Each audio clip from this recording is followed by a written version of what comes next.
Toyota Highlander, veliki terenec, se prepeljal tudi v Evropo. In slišali smo že, da je avtomobil zanimiv za evropski trg, ampak je zanimiv tudi za Slovenijo. Mi smatramo, da je trend enoprostorcev upada. In za te ljudi, ki rabijo več prostora, pa kljub temu želijo živeti dinamično, ni avtomobilov, ki bi nadomestili to vrzel, ki je nastala z delnim izumrtjem ponudbe v MPV segmentu. Poleg tega pa smatramo, da je ravno zdaj čas, da se v hibridni različici pripelje avto v tem večjem, lahko to rečemo težko kategornem SUV segmentu. Highlander seveda ne želi biti tako zelo zmogljiv kot naprimer Lada Niva. Njegov štirikolesni pogon je podoben kot v Toyoti RAV4, ampak Highlander je zmogljivejši. Njegov bencinski motor proizvede več. In zakaj je to pomembno? Zato, da lahko vleče 2 toni.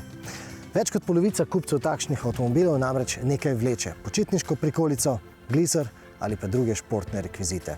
Jaz računam, da bo celo več kot polovica kupcev pri Highlanderu kaj vlekla, ker je avto res namenjen sodobnemu načinu življenja. In da nas vsak, sploh Slovenci smo znani po tem, da radi sabo vlečemo ali pa vozimo ogromen pripomočkov. In kaj je glavna Highlanderjeva lastnost? Je to, da je velik, da je ameriški. Ampak to hkrati seveda pomeni tudi, da ponuja ameriških 7 sedežev, na katerih lahko sedi tudi odrasel človek. In tisti, ki pogosto uporabljajo teh 7 sedežev, bodo nadvse cenili, da ta prtljažni prostor tukaj zadaj za 7 sedeži niti ni tako majhen, oziroma je nadpoprečno velik. Na športnem dnevu z enoprostorcem za lahek teren smo se seznanili tudi z novostmi pri terencu za težek teren, pravzaprav za najzahtevnejši vojaški teren. Hilux je s to zadnjo prenovo dobil tudi večji, zmogljivejši 2,8 litrski motor. Zato, ker so tako želeli kupci in ker je tako ukazala konkurenca.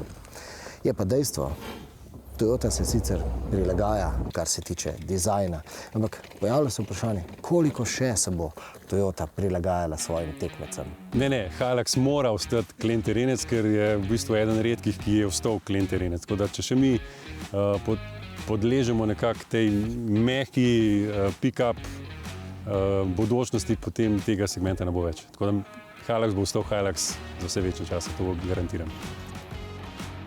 Torej, imamo garancijo, da vam bomo še lahko stregli s takšnimi terenskimi posnetki, ki smo jih tokrat zajeli na ozemlju, ki ga uporablja vojska, v Pivki pri muzeju.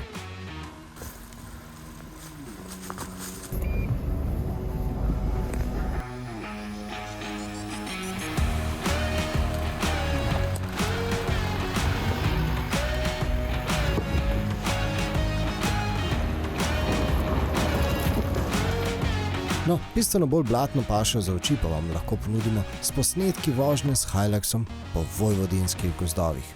Pa uživajte!